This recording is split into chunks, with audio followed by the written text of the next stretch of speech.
Happy hump day. Sorry, we're running a little late today. We're blaming everything on Microsoft today, by the way. Yep. So the global 365 outage yesterday. So we're just blaming everything on Microsoft. So it was how's today as everybody well doing for us. today? Rolled up until lunchtime, I think. What's that? I think the outage for us was rolling up until about lunchtime today. It was still going on today. I was For us, wondering, at my least. inbox has been super quiet, so I'm not gonna. I'm happy about that. So it'll blow up later. So No, Well, if your welcome. inbox is quiet, that means there's no problems. exactly, I can ignore them for a few more hours. So Yeah. if you're joining us over on LinkedIn, YouTube, Facebook, say hello in the comments. Tell us where you're tuning in from. Always like to see where people tune in from and what time of day it is. It is 11:14 a.m. here. I think it's what 4:14 for you guys in the afternoon Yeah, correct. over in the UK. I was talking before the show, Richard. You missed it. I'm getting all 4 seasons of weather today. So it was 29 degrees overnight. So we got some ice. It was snowing when I got up. It is now raining, and it's going to be 59 degrees this afternoon. So all 4 seasons in one day. That's great. But there's no global warming. I don't know. No global warming. No. All right. So we've got a couple in here. I've got Stefano Joseph. He says, I own and build a data center from scratch and provide wireless internet services and phone services. So I don't know whether there's a question in there, Stefano, but this is all about Ask Us Anything. This is a AMA show. So Mark Barton is joining us from Georgia. Got Georgia on the mind this morning. Hello, Mark. I read that as Mark's hello from Google because that's the only platform that's working right now. John Harrison's tuning in. He said he's just around the corner from you, Richard. Hey, John, good to see you. We've got to catch up for a beer sometime soon. It's been ages since I've seen you. Awesome. Daniel's north of London, so our UK contingent is held up well. Like I said, we're probably still half asleep this morning. All of our IT providers are still trying to figure out how many tickets they actually have. Yeah. So 2 weeks in a row, Microsoft screwed the MSP industry. So yay. And everybody gets a price increase to boot. So yay, Microsoft. Yay, Microsoft. But on the other hand, you can use ChatGPT to write the email about the price increase. We're going to talk about that. We're going to talk yeah. about ChatGPT. I think that's one of the things that's a hot topic across all industries as well. Let's see here. Some LinkedIn users, see who that is. Says I'm about to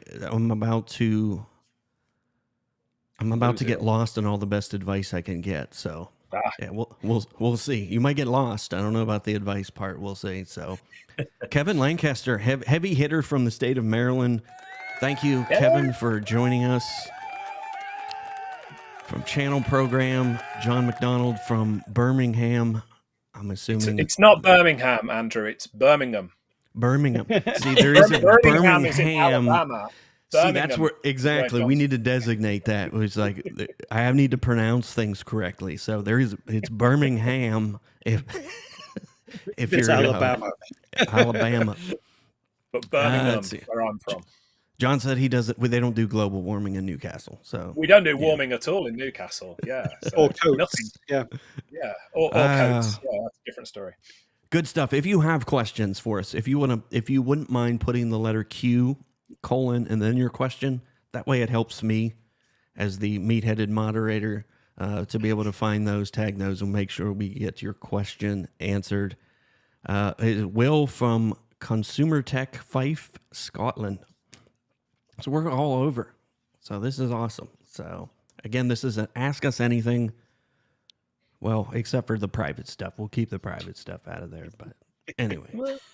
So if anybody's got a question to kick us off, I've got kind of a few common questions. But if you do have a question here, you're joining us live, put a letter Q : and your question, and we can make sure we get those up on the screen. Everybody's up in lights today. LinkedIn comments are working. We're happy about that. Microsoft has one thing working today: LinkedIn comments. So that's good. Nobody's from Microsoft on the call, I hope, today, because they are not going to be sponsoring this show anytime soon, given the positive feedback we're giving them at the moment. Well, it's funny because I go look at analytics and I watch kind of what companies Microsoft is a huge proponent watcher of the show, so which is kind of funny. I find it interesting. Some of the big guys watch what we do. So in that vein, I wanted to thank James Steele from Linode for giving us a shout out last week. Yeah. So I was happy about that. James has been a big fan of my Do What Is Necessary live stream that we've been doing for a while. So he's now joined us over here as well. Heavy proponent in the IT space. So we're happy to have the shout outs. So thank you, James. We appreciate everything you do for the IT channel as well. So I wanted to make sure we get that out there. So let's start off. We do have a couple questions here, and we'll just start off with, I think this is Stefano. Yeah, so Stefano Joseph says, I'm about to lose my data center. What can I do to save it? Wow. Put in a Think we little more probably need details more for us. context Is there, it financial? Is it your lease isn't renewed? More information required. Yeah. Has it sunk in the floods? What's? Please be more specific. Yeah. So anyway, there is a see here, somebody else. Let's see who that is. It must be somebody over on Richard's LinkedIn. So we met with Carl Palachuk in Edinburgh. Will there be another meetup? Really good question. So to give some context to that, that's Will, I think, isn't it, who's joining us from LinkedIn. Cool. So Carl Palachuk, a friend of the show, somebody everybody knows, absolute legend in the industry. And Carl loves to travel. So Carl came across to Scotland in August of last year, and he's one of my great heroes, a great friend and a mentor. We met up and we went on a bit of a road trip. We went to Edinburgh, we went to Glasgow, we went to Falkirk, we went to Manchester, and we met a ton of MSPs, and it was a heck of a good time. So if you want to see Carl in the UK again, just ping the man a tweet or ping him an email and say, Richard says you want to come to the UK, let's make that happen. Awesome. That sounds like a heck of a road trip for sure. So it was a good one. Let's see here. So I believe that, that is Stefano says, hey, further up question, not enough revenue and his lease. So it's kind of both. So what would you I guess guys... it depends on the services you're offering as an off. Do you have a data center? Do you have a rack? Do you have a part of a rack? What kind of services are you offering? And could you find that cheaper somewhere else? Or could you outsource some parts so you're only paying for what you use? Yeah, there's quite a few additional questions that spring to mind. Yeah, and if you're renting rack space, which is what we did, that was a whole segment of my MSP business, another revenue generator for us. Our data center was right in the middle of the floor we were on, 6,000 square foot data center right in the middle. So we leased out a row, and we subleased everything out from there. So, so I would say, like if I was in that situation and I owned what was in the rack, yeah, you definitely, communication is we talked about that on last week's show. You want to get ahead of that conversation. Don't wait until somebody shuts the lights off or throws a switch before you approach your customers. I would get your customers involved and let them know, what is going on, especially if it's lease. That's could be things outside of your realm. If your lease is going up or they're not renewing your lease on your data center, I mean, there's just so many variables with that. But I definitely would get your customers involved as quickly as possible. I mean, that sounds like it could be a whole show in and of itself. Stefano, I wanted to know if you wanted to jump on the show, we can put you on the show as well. If you were game for that, whether you want to do video or not. He says he rents the whole building. So I think that's the challenge, isn't it? Data center's been so hard, especially the last year or so with the price increases for power as well. It's such a difficult space to be in. I used to run 4 or 5 data centers for a previous organization, and it was always hard. We'd have empty racks, just emptying out because people were either virtualizing or consolidating or moving to 365 or Azure stuff. All of that was happening. And it was all about, like, how could we make it more attractive for people to take the colocation space? How could we do something that was interesting for them? so we had, and Stefan, you probably already have all these things, but like if you do network connectivity and wireless connectivity, can you get network connection to your client's office and then offload their servers from their building and into your racks? Is that a service that you do? Do you do hybrid services with part in the cloud? Some virtualization stuff from you where you're providing maybe VMs or VPS services, but then also can tie to a dedicated rack that the client has, so they can have that blend of renting virtualization from you, but also having their dedicated SQL servers, or with their sensitive data and that kind of stuff. It's can you offer those blends? And then we all know you got the remote hand services, you got backup services and tape management if they're still using tapes, or offsite backup for digital backups. But there's so much of that now it's hard, and I guess my question would really be because of what's happening in the electricity space and the just the cost and the lease. Do you need to keep the data center? Is there something about having the data center and having the building that is crucial to the service that you provide, or could you take some cabinets in another data center? Because then you can still provide your services, you just don't have all the ground costs underneath, right? Like looking after the generators and the UPSs and all that kind of nonsense. So could you move it and keep it as a data center service, but work with a data center partner who isn't going to charge you a fortune, but you could at least then still have all the other assurances around security and access and all that kind of stuff? Is that a possibility? If it's not, is there another business that you can partner up with for this building that maybe they need to use some of the data center space, and you could partner up on the data center space?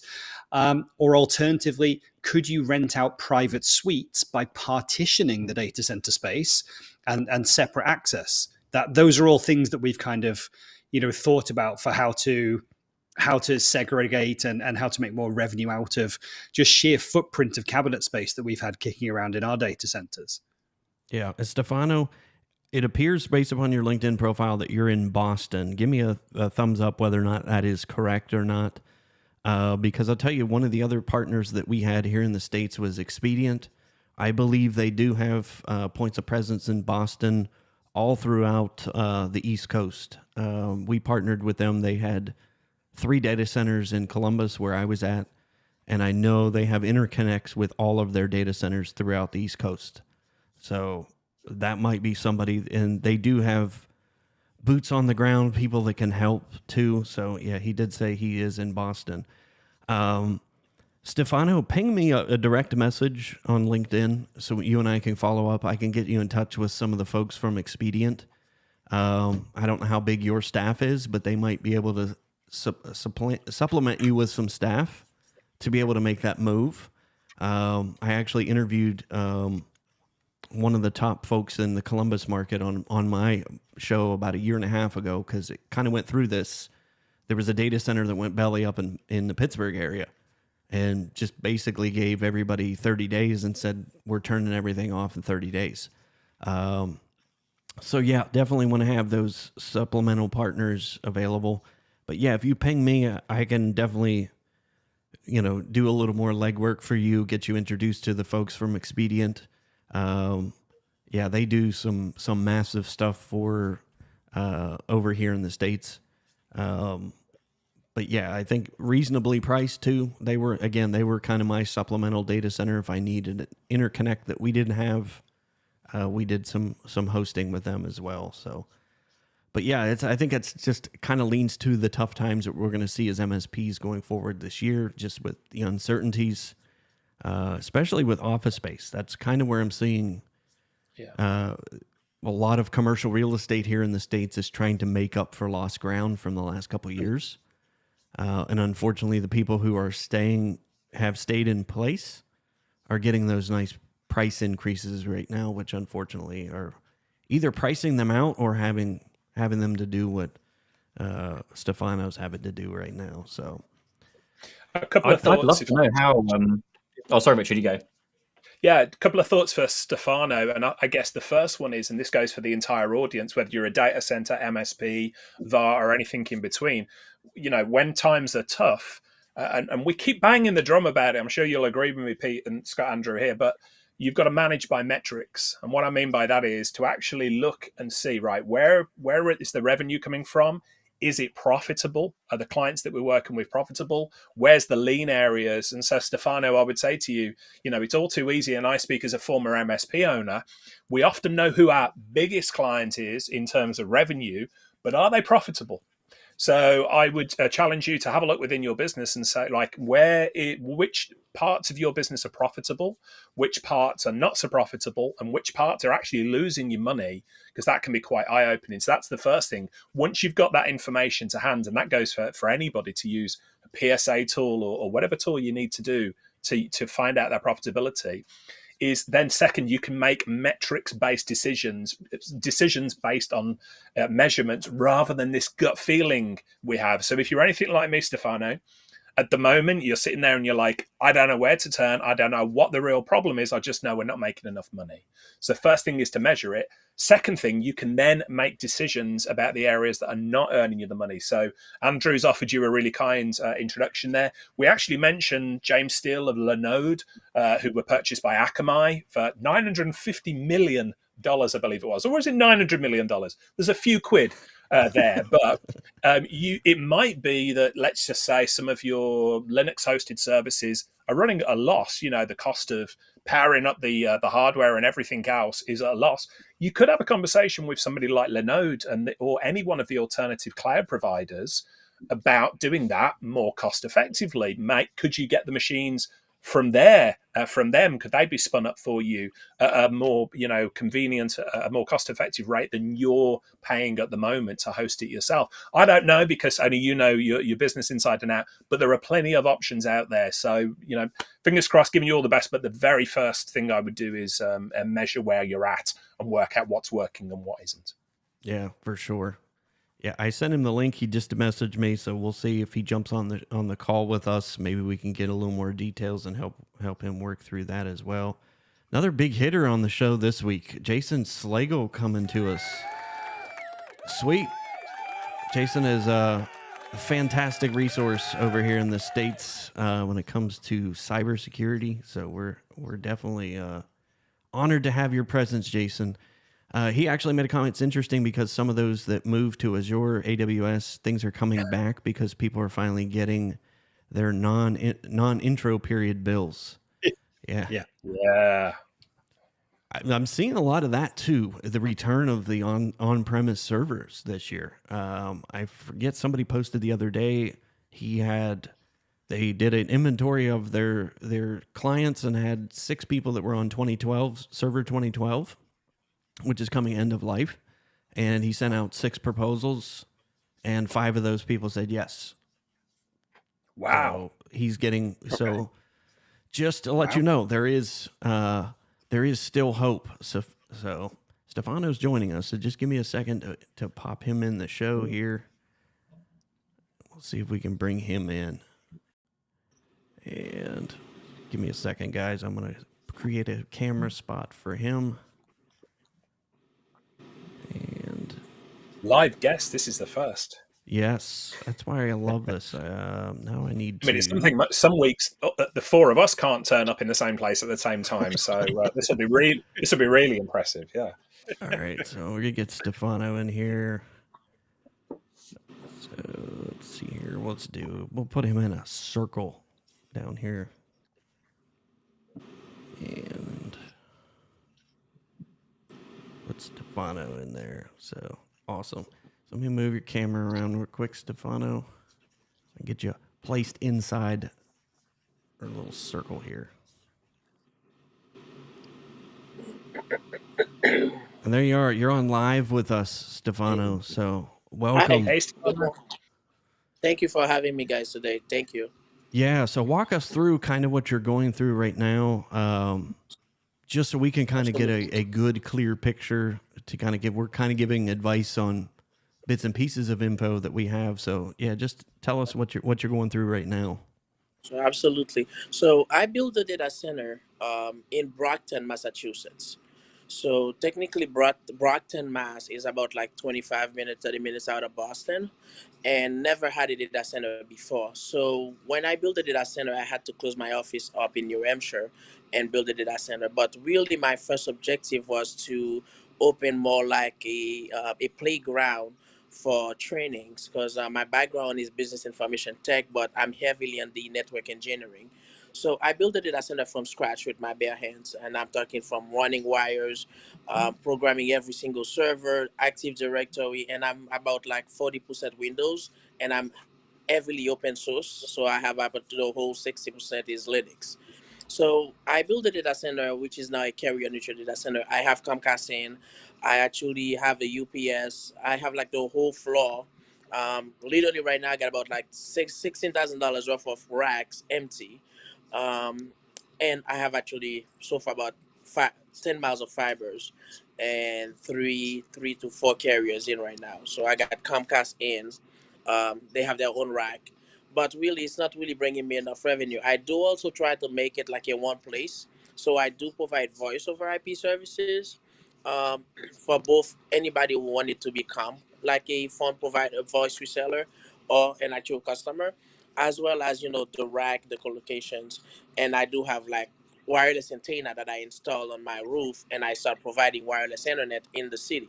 Now, the first challenge was, I mean, I realized that I made the first mistake was trying to educate my surrounding about, they know about the cloud, but once you mention data center, they don't know about it. So I realized I wasted my time trying to educate them, which didn't really do me too well. But right now I get to a point like I'm literally counting minutes to close, and even then I'm really pushing it to the extreme. Like I bought servers from Kaseya to installed to provide cloud backup, and recently working on my SOC 2 compliancy with entirety. So I have those two Palo Altos, they monitoring. So really the thing is though, how do I um, make the data center surface even though I'm really drowning? But how can I still hold on and keep it going? Because I get to a point I'm exhausted. I try my best to fit all the standards requirement like security, access control, all that. Yeah, it's a heavy A couple of lift to questions try I'd to like do by to yourself. So go ahead, Pete. just a couple of questions I'd like to clarify there. One, if you can answer, what's the financial gap that you're kind of down on each month? And two, is this something has it been consistent loss, or have costs gone up recently, and that's been the reason why this is now happening to you, and you haven't been able to keep up with taking on new clients as fast? So when I started the data center, I used all my money. It was all my money and knowledge that I put in, and then it's the fact that everything is climbing as well, and more people. It's more about also a marketing aspect to it, because more people are used to Azure, Google, and AWS mostly, right? Even though I try to make it like, for example, I do a lot of bids. One of the bids that I've done was for a university, and their primary internet service goes all the way to Markley, and their secondary goes to Rhode Island. I think that's a cost site in Rhode Island as well. So, but by building the data center closer to them, I was like, okay, it's about like the distance. I could make the distance, and that comes with a price change. But it's a matter of showing down to them. Now, I remembered earlier you mentioned about staffing. So prior to before actually during COVID, prior to COVID, when I opened, I had about like a staff of 15, but my operation guy tried to screw up the whole company, so I had to let him go. But COVID actually walked in, and I was actually pretty good with COVID. But so yeah. What does that percentage of profit look like for you in your entire business right now, from data center versus MSP or whatever? What is this your only form of income right now, or That's the only, yeah, that's the only form of income that I have. all right? So basically, you've got all your eggs in that basket with. Everything. Gotcha. What is your profit percentage right now with what you're doing on the data center side? And again, Minus three. what's Right that? now, minus three zeros behind it right now as we're speaking. Gotcha. Okay. It's really like, yeah. Yeah, the other thing I thought of too that I'll reach out to, because I've got some angel investors. One of them that was involved with the original data center that we were part of. That's the only thing I can think. If you want to keep the business open and keep it going, you obviously need a cash infusion of some kind, whether that's an angel investor. Yeah. So there's a lot of variables you have kind of working against you in the data center space. One of them, I know you're working for, trying to get your SOC 2 and the other certifications in. That's gonna be a kind of an inhibitor trying to get a cash infusion right now from an angel investor. Just because there are so many variables with the data center when it comes to electrical redundancies, generator redundancies, battery, like that alone by itself is a huge investment. So I already have the electrical. I did actually order the generator, but with the whole supply chain being back ordered, so that ended up with still being underwater. Um, Battery backup, I have that. Okay. So are there any clients that you can salvage out of that and maybe move over to someone else? Just relocate some gear into another data center to keep clients? hmm I could do that with Markley. I could do that with Markley, just to save it. I mean, even though I have the cross connect, that that's direct to Markley, because I did that. I tried to do that in order to make the data center a sweet spot to be among the players, because my Markley is at One Summer in Boston. That's actually the hub for the New England, pretty much. Yeah. And by having that cross connect to them, I thought could have made me like a very interesting. Even with the Comcast, having Comcast having their own rack in there, I thought that could have, hey, by interconnecting their customers straight to me. But that ended up not even happening, and even ended up being charged for their own equipment as we're speaking too. So it's Yeah. Yeah, so I would say that we'll probably take that offline. Maybe you and I can do a follow-up conversation, because I did a lot up in New England myself way back in the .com era. So I still have some connections in Boston, Manchester, New Hampshire, Portland, Maine. Portland might be something to look into just for sheer cost savings. There okay. is an interconnect that comes out of Boston and dumps right into city center, right in the middle of Portland. So your Okay. cost for real estate and data center space might be much less than being, within an hour drive of Boston. So just a thought. But yeah, Well, my main concern, Andrew, was the fact that I already spent so much on the fiber, because I have about like 10 miles fiber straight to that building, yeah, and yeah. that was And my the main thing of it is, concern. the fact you're leasing that building, yeah, that's the only thing. Yeah, that you're going to run it. Trying to recoup that cost on a building you don't own is going to be hard. Yes. And I think Yeah. for me, there's some small data center guys local here. And I'm just trying to think of some of the things they've done, to diversify what they offer. Because I mentioned earlier on the call, about you've got the data center, you've got some great real estate, you've got good network access, and maybe you're trying to sell by cabinet or by half a cabinet at a time to people who don't understand the benefits of a data center. But some of the ways they've managed to position themselves here is, Azure, AWS, and Google have such variable costs for anything that you do in there, whereas you have the opportunity to come in at them with some fixed costs and real price predictability. And that's something that works for a lot of FDs. But this is all about, how you're getting that message out to people. And I don't know how much runway you've got left, but it's, part of that message has worked really well, especially with the businesses here, for them to say, we can fix your costs for 1, 2, or 3 years. And they're getting people to sign up for those longer contracts, because when they do the maths and they compare it against Azure or AWS, you can't get that predictability. And so the businesses that are investing in this data center here are looking at it going, well, I know what my price is. It's nice and clear. It's really obvious. The security is great. It does what I want. And so they're winning business that way. But part of the other thing that they've done to kind of help that along as well is also provide their own virtual machine platforms. They're using, believe, Virtuoso, which is a really low cost, easy point of entry way to go in. They actually moved to that from Nutanix. which can be quite expensive, on all the kit to get it set up. But Virtuoso has given them this really nice, very friendly front end, easy customer self-service as well if they want that side of things. So it's given them quite a powerful portfolio at a really low cost for them. And they've kind of taken that to say, let's try and expand. We've got data center, we've got wireless connectivity, we've now got virtual machine services. You've obviously already got the backup stuff sorted. Now it's about going out and just having that, trying to have that conversation, say, hey, we're fixed price. You're not going to get any, bill shock from us.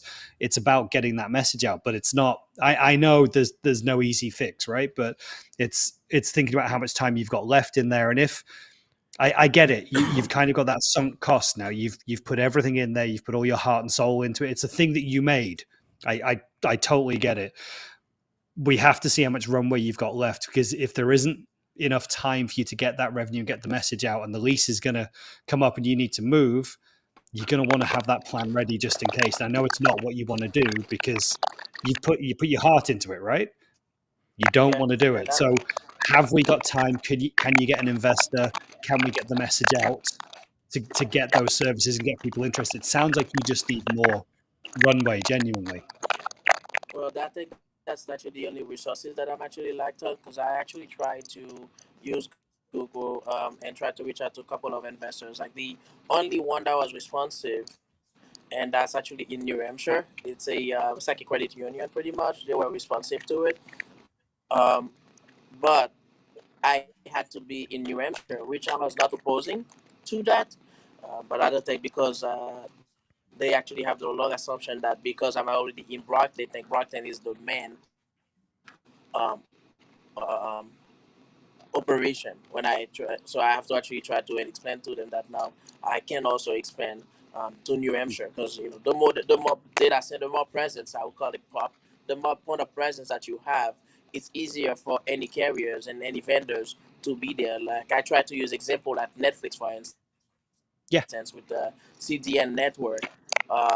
You know, but it seems like with my accent, it's hard to even get it. So Yeah, and that's no, absolutely. With, like you say, getting nodes like Netflix nodes or Akamai nodes, or getting someone like the local carriers to use you as a local point of presence. Those are great ways. But I think you said you tried that with someone, and now they're charging you for the kit. You're like, no, that works the other way around. I'm your hop off point. You pay me to rent the space. But yeah, I think that those are all the right things. I mean, Andrew, I think you've got the best contacts maybe in the area for investment, maybe, but it sounds like you just need more time, man. Genuinely, you're on the right path, but I understand the pressures where you are and not wanting to give up right now. I was going to say, Stefano, it's not my area of expertise, but going back to, I think, first of all, thank you for sharing so openly. And there's that whole thing that I've learned, that whenever I've a problem, whenever I've got a challenge, keeping it to yourself is not the way forwards. That old adage about a problem shared is a problem halved. I would reach out to as many people as you can make contact with. Andrew's going to set you up with some connections. I'd reach out to the folks at Linode and have a conversation with them, because sometimes it's about the serendipity of it. Somebody might be looking for exactly what you can offer, but unless they know that it's there, that's difficult. So whilst it's difficult to go to other people and say, actually, I've got a problem at the moment, I'd encourage you to do that. And, thank you for sharing so openly with us. Wish you all the best with it, mate. Yeah, thanks for jumping on. So much, guys. I'm going to reach out to you on LinkedIn as well. You and I can set up a secondary call. We'll get you hooked up, my friend. All right. Thank you so much. Thanks for joining us today. Thanks, man. Oh, awesome. Yeah, and I hate the heartbreaker stories I think it's just the tough realities of business in this climate. I've been through multiple recessions. I went through the .com era, like 2 hours north of where he's at. So I know what he's going through. I mean, we were running wireless internet services. Let's see, I'm trying to think. They're owned by Cisco, Aeronet, Cisco Aeronet. Right. Before they got bought by Cisco, we were putting repeaters on cell phone towers up there to bring internet to small communities. And so I know what he's going through. And when all the venture cap money dried up, everything vaporized in 90 days. It's so Like, tough, isn't it? And there's going to be loads of MSPs, watching or listening to this, and people, not to put a downer on the situation, but there are people struggling there, isn't there? But going back to what I said, the first thing for me is to take stock truly of where you are, what's working, what isn't, because we all have a tendency, I think, as human beings, me more than most, to catastrophize and actually say nothing is working. And that's rarely the situation. You can look at things, and if you've got those black and white figures, you can say, well, this is working, this isn't working. And then even if it's not what you want to hear, what you want to see, you can then lean in to fixing the things that are not working and accentuating the things that are working. And basically, when it boils down to it, that's what business is about. Letting go of the things that don't work or fixing them, and leaning into the things that do work. And, so many MSPs will have that same challenge as well. You've got to manage by the metrics, I would say. what's that Kenny Rogers song? You got to know when to hold them, know when to fold them. Know when to fold them. Yeah, you're on fire with the music references this week, Andrew. I don't know. I'm just all into music this week. So anyway, yeah. So a couple more questions have come in. Let me make sure. Let's go back up here. Daniel Raider. Hopefully I'm pronouncing that correctly. His question is, what are your thoughts on charging for Office 365 management? We don't add anything in the RRP license, as customers in the past haven't liked that so much. Should one charge an hour a month? Obviously, put that back up there. Obviously, depending on number of users. And thoughts, please, on Office 365 management. If only we had somebody on our little group who was wildly successful at doing this, but we don't. So we'll just have to take a stab at it. What do you think, Scott? No, I think you absolutely have to charge. So interestingly, a lot of people get hung up on the fact that if you're a CSP provider, you have to provide support as part of that. Yeah, you absolutely do, but it's up to you to define what that support is. There's a minimum requirement, but it is absolutely not the Office 365 management that a lot of MSPs end up doing. And when they do that, the 10 or 15% of margin that you're making on that RRP license isn't enough to cover the time. So again, it's really about communicating, I think, really clearly. Yes, this is the service. Here's how we'll help you for adding licenses, removing licenses, and any issues where the service is not working the way it should do because of a service, like today, for example. Thank you, Microsoft. Then that is all covered inside the license cost. But please understand, we're just selling you the licenses. And then anything above that is part of your managed service offering. Now, I've actually seen some MSPs charge around about, I'm going to say $5 to keep it simple, but $5 as a license-only user support charge. So if there's anything to do with getting their phone connected or password resets or anything like that, they have a standard set charge, just $5 per user per month that just gets added on top of that license price. And so if you just want basic support, Monday to Friday, 9 till 5.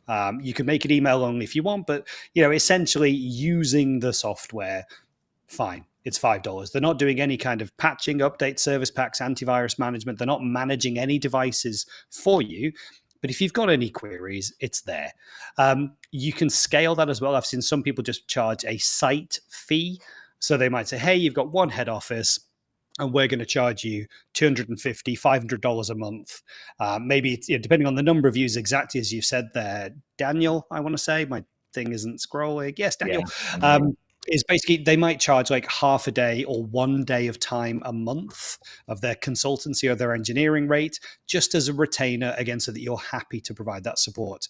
So I'd say if you've got someone that you're just selling licenses to and you don't have a managed service contract, this is a great way actually for you to kind of evidence to them, we're here, we're really responsive, we do charge for that time because there is value in it.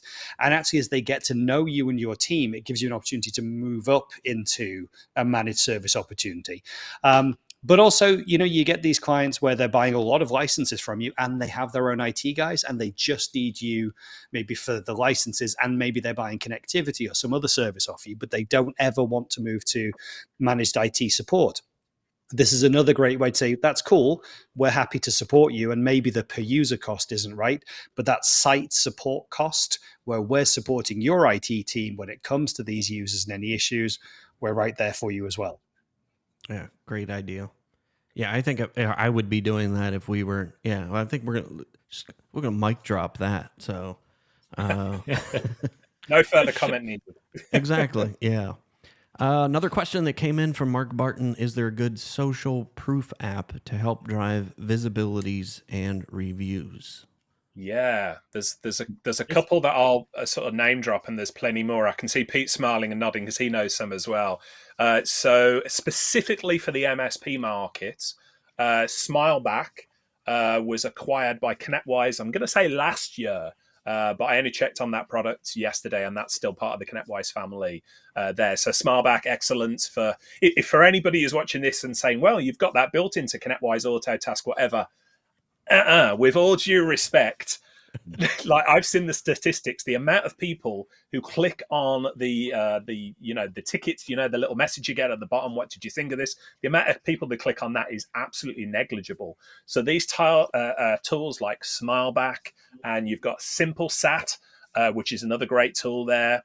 You've got Customer Thermometer, which is another one out there. These are tools that if you've here in the UK, if you've ever been, bear with me on this one, through the toilets in an airport or a motorway service station, and as you come out, IKEA might be a more worldwide recognised one. IKEA, there we go.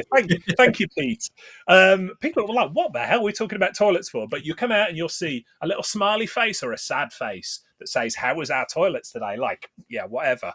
But that system works. People respond to a really simple feedback mechanism. So tools like Smileback, SMPOST, Customer Thermometer, they're built for MSPs. They get typically rates of up to about 50% responsive rate.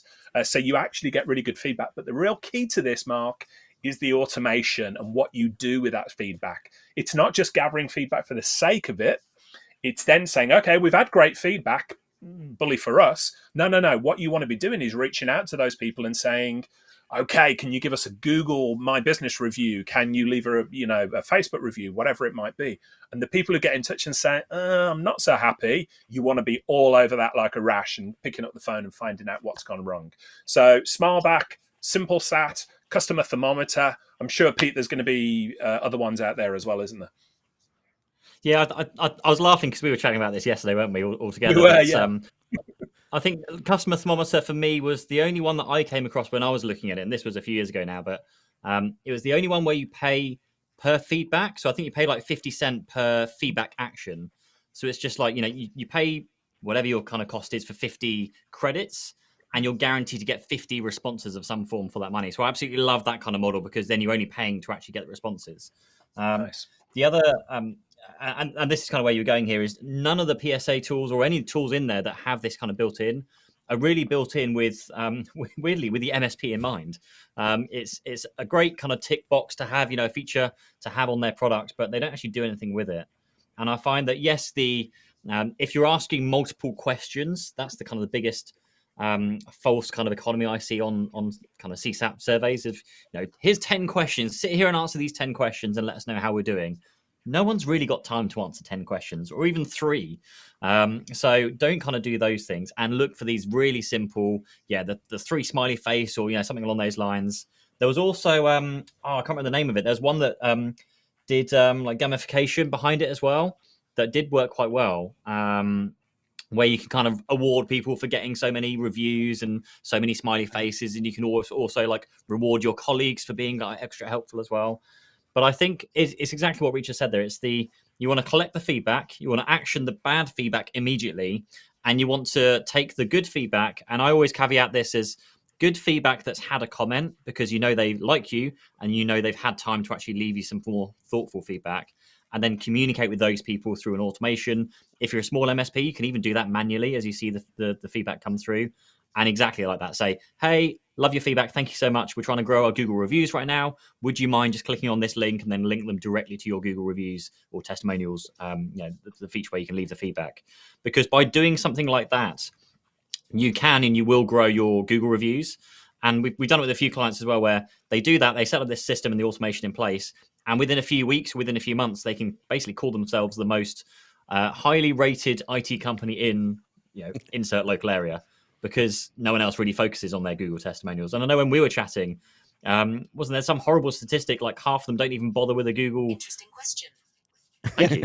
It's an interesting question. Yeah, Half of them don't even 50%, bother yeah. with a Google My Business page. It was Apparently, 50%. Yeah, Um, the guys at Pronto Marketing found out that it was 50% of MSPs don't have a Google My Business place, which is mind blowing. So yeah.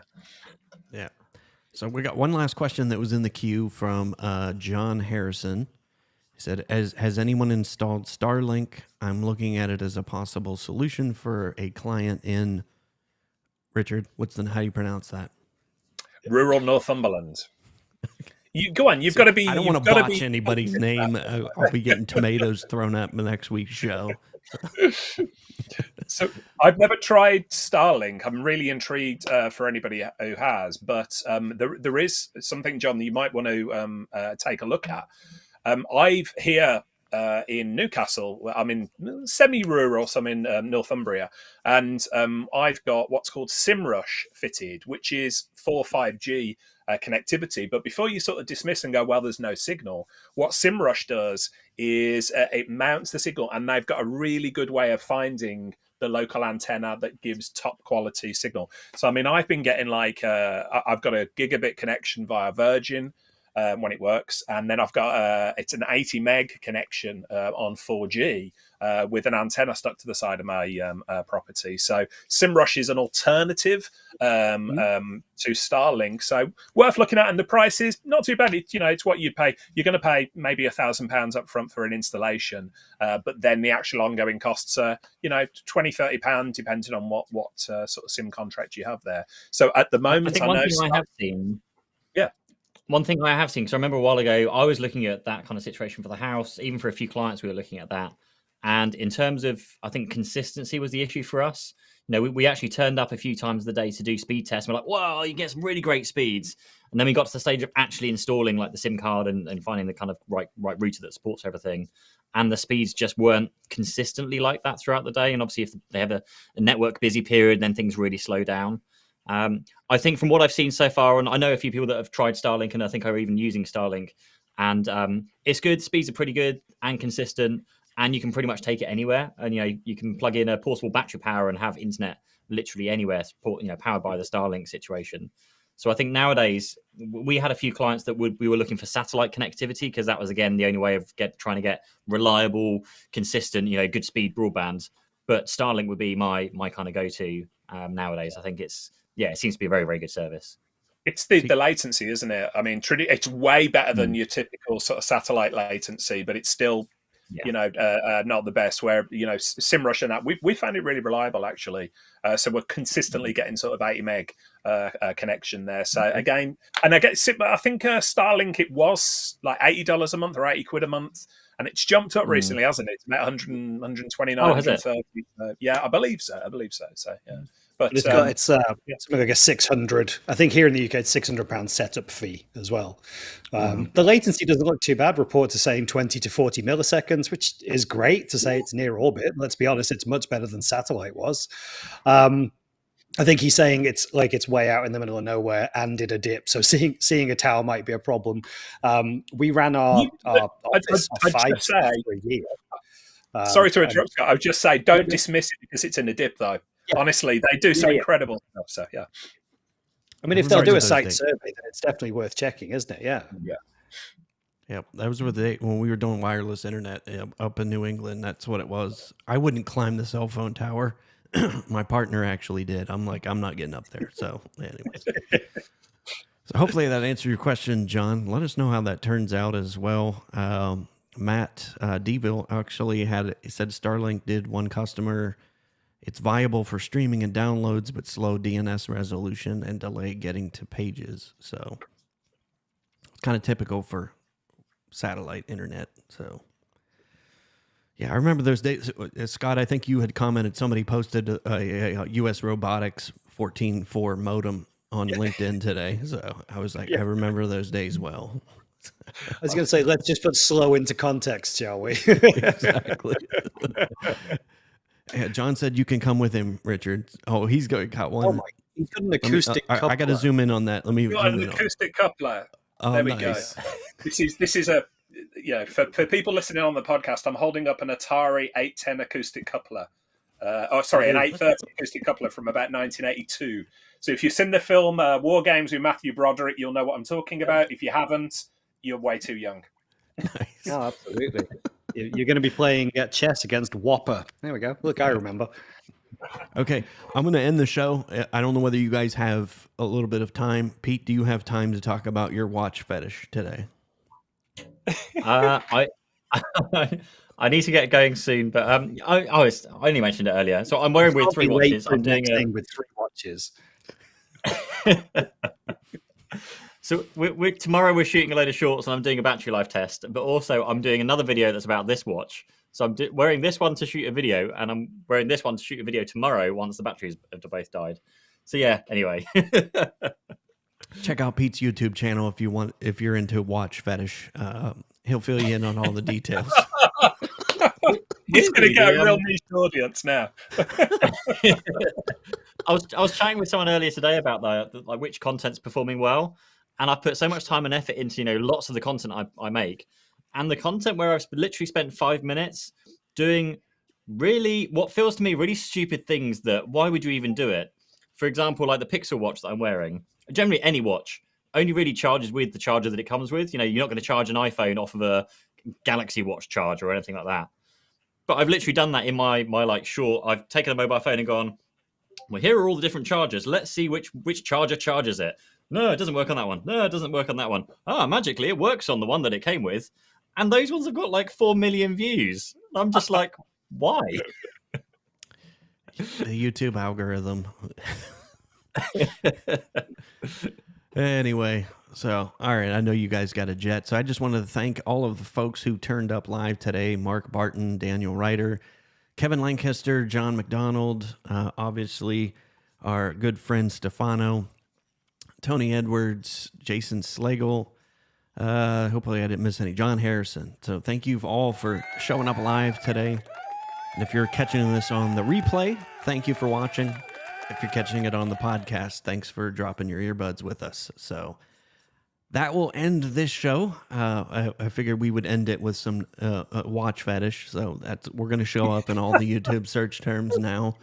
We're going to show up in some weird places, I think. So that will wrap it for us. We will see you all same time, same place next week. I can't believe the month of January is already over. It'll be February 1st.